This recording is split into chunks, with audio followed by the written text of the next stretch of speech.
Dahil nalalapit na ang playoffs ng MPL Philippines Season 14, may nilulutong plano ang team ng Blacklist International para sa paparating nitong laban. Susubukan ng Codebreakers na ibalik ang mga MLBB hero na dati nang naging epektibo para sa kanilang team. Ang mga detalye tutukan sa exclusive report ni Millie Borja.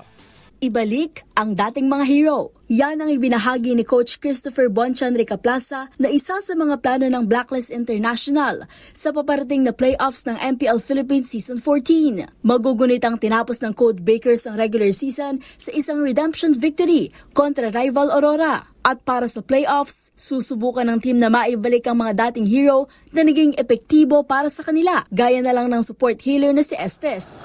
Tingnan natin, try natin maibalik yung mga dating luma na hero na nagiging effective sa amin. Baka mapagana pa ulit natin pagdating ng playoffs. Sa ngayon, wala pang nagtatry ng mga Estes. Pero tingnan natin, pagdating namin ulit, pagbalik namin ng practice, baka yun na yung mga maging main goal namin. Since alam na naman nila yung laruan ng bawat isa, parang nakuha na nila yung kiliti ng bawat isa, baka gumana na yung mga hero na dating hindi na nagagamit. Samantala, naniniwala naman itong bagamat nasa ikahuling pwesto ng standing, malaki pa rin ang tsansa ng Blacklist na makapasok sa Grand Finals.